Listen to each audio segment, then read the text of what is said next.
दोस्तों अस्सलाम वालेकुम। दोस्तों हज़रत फ़ातिमा रज़ी अल्लाह ताला अन्हु की वफ़ात। दोस्तों हज़रत फ़ातिमा रज़ी अल्लाह ताला अन्हु अल्लाह के रसूल सल्लल्लाहु अलैहि वसल्लम को अपने घर वालों में सबसे ज़्यादा प्यारी थी, क्योंकि सारी लड़कियों में हज़रत फ़ातिमा ही सबसे छोटी थी। एक बार हज़रत आयशा रज़ी अल्लाह ताला अन्हु से किसी ने पूछा कि अल्लाह के रसूल को सबसे ज़्यादा किससे मोहब्बत थी। जवाब में फरमाया फ़ातिमा से। पूछने वालों ने दोबारा पूछा कि आदमियों में कौन ज़्यादा महबूब था। जवाब में फरमाया कि फातिमा का शोहर। जब अल्लाह के रसूल सल्लल्लाहु अलैहि वसल्लम को रब की ओर से तबलीग का हुक्म हुआ और आपने अल्लाह के हुक्म से तौहीद की दावत देना शुरू कर दी, तो मक्का की कुरैश आपके दुश्मन हो गए और तरह तरह से आपको सताने लगे। आपकी तकलीफ से आपकी पाक बीवी हज़रत खदीजा रज़ियल्लाहु ताला अन्हु और आपकी औलाद सभी को तकलीफ पहुंचती थी। हज़रत फातिमा रज़ियल्लाहु ताला अन्हा अपनी कम उम्री में अपने बाप की इन तकलीफ़ों को देखकर बहुत परेशान रहती थी। एक बार अल्लाह के रसूल सल्लल्लाहु अलैहि वसल्लम ने काबा शरीफ के करीब नमाज की नीयत बांध ली।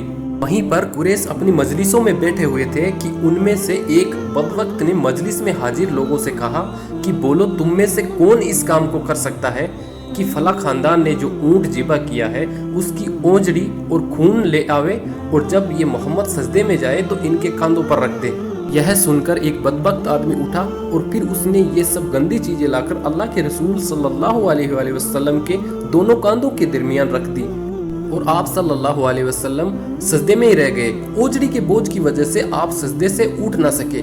आपकी यह हालत देखकर काफिरों ने बेखुद होकर हंसना शुरू कर दिया और इतना हंसे कि हंसी की वजह से एक दूसरे पर गिरने लगे।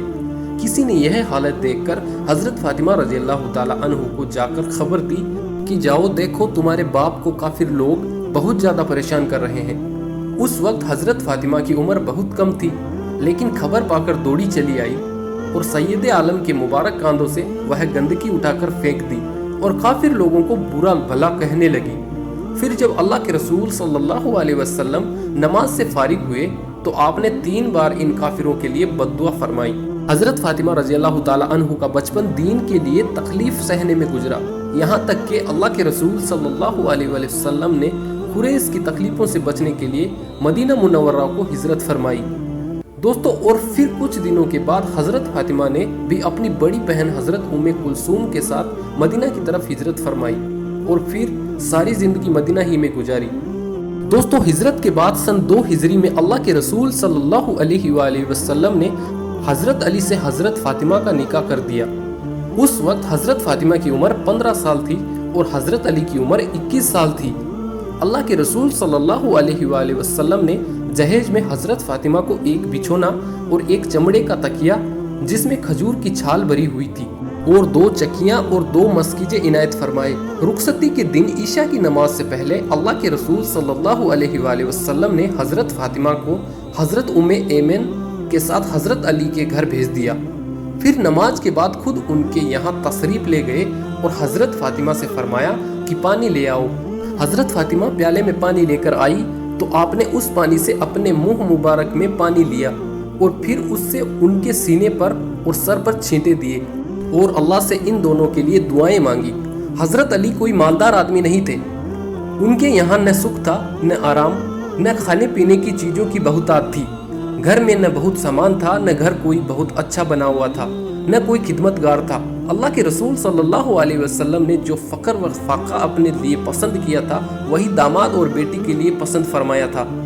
एक बार हज़रत फातिमा आप सल्लल्लाहु अलैहि वसल्लम के पास आई और कहा कि ए अल्लाह के रसूल, मेरे और अली के पास सिर्फ एक भेड़ की खाल का बिस्तर है जिस पर हम रात को सोते हैं और दिन को उस पर ऊँट को चारा खिलाते हैं। अल्लाह के रसूल सल्लल्लाहु अलैहि वसल्लम ने फरमाया कि ए मेरी बिटिया, सब्र कर, क्योंकि मूसा अलैहिस्सलाम 10 साल अपनी बीवी के साथ ऐसे रहे कि दोनों के पास सिर्फ एक चादर थी, उसी को ओढ़ते और उसी को बिछाते थे।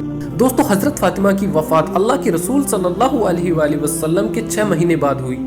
हजरत नबी करीम सल्लल्लाहु अलैहि वसल्लम की वफात पर उनको बहुत ज्यादा गम हुआ और आपके बाद जब तक हजरत फातिमा जिंदा रही कभी हंसती न देखी गई।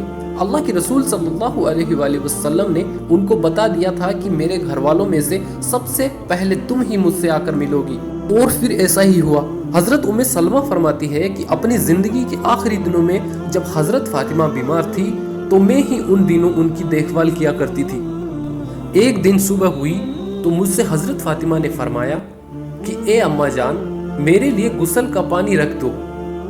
چنانچہ میں نے ان کے لیے غسل کا پانی رکھ دیا۔ پھر انہوں نے بہت اچھی طرح غسل کیا۔ اس کے بعد مجھ سے کپڑے مانگے کہ میرے نئے کپڑے دے دو۔ پھر میں نے ان کی تعمیل کی اور انہوں نے مجھ سے کپڑے لے کر پہن لیے۔ پھر مجھ سے فرمایا کہ میرا بستر بیچ آنگن میں بچھا دو۔ چنانچہ میں نے اس کی بھی تعمیل کی اور ان کا بستر بیچ آنگن میں بچھا دیا۔